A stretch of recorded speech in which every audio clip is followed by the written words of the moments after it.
de l'Assemblée qui est revenue sur des questions essentielles qui doivent être traitées au courant de cette session. Et nous allons encore avoir une conférence des présidents élargie pour voir le calendrier.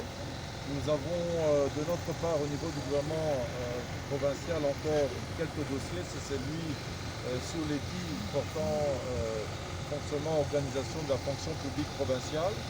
On a aussi les dits sur l'IPM, donc l'impôt minimum personnel. Et on a aussi le fonds d'entretien routier aussi qui doit être mis en place. Et nous avons apprécié le discours de rappel encore à l'unité de tous les citoyens que le président a fait. Et au lendemain des vacances parlementaires, il y a beaucoup de travail qui nous reste à faire. Et cet appel encore à l'implication de chacun. Je pense qu'une fois que tout le monde va avoir le même langage en Ituri, celui de l'unité, de la paix, ensemble avec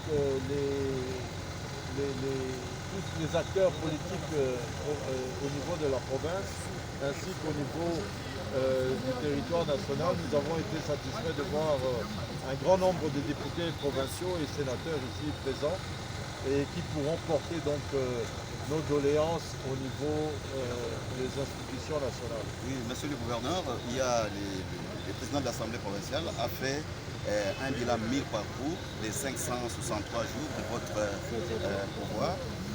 Quelle est votre position par rapport à ce bilan?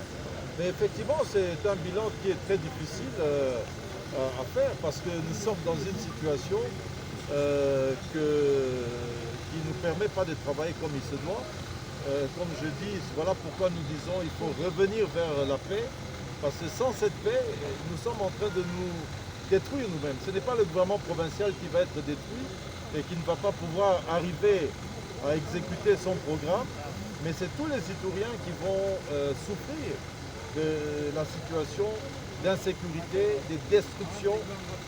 Nous en appelons encore ici aux éléments qui ont accepté la main tendue du chef de l'État de déposer les armes et de ne pas se donner des prétentions quelconques comme on le voit aujourd'hui. Ils sont sur les routes en train de rançonner de l'argent, soi-disant que c'est pour leur survie. Je l'ai dit la dernière fois, ce n'est pas l'État congolais qui a demandé qu'ils puissent aller prendre des armes, qu'ils puissent aller faire les champs, qu'ils puissent se nourrir et qu'ils puissent remettre les armes.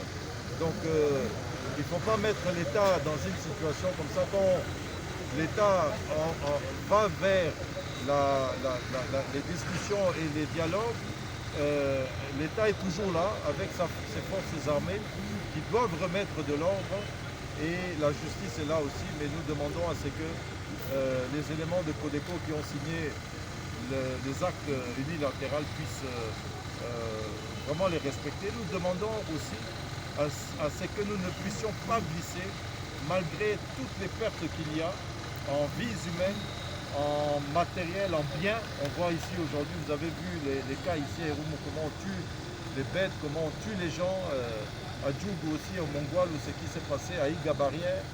Mais nous demandons à ce qu'il n'y ait pas d'autres groupes armés qui puissent s'organiser pour se défendre, parce que sinon nous risquons d'arriver à un chaos que nous n'allons pas contrôler en province de l'Ituri.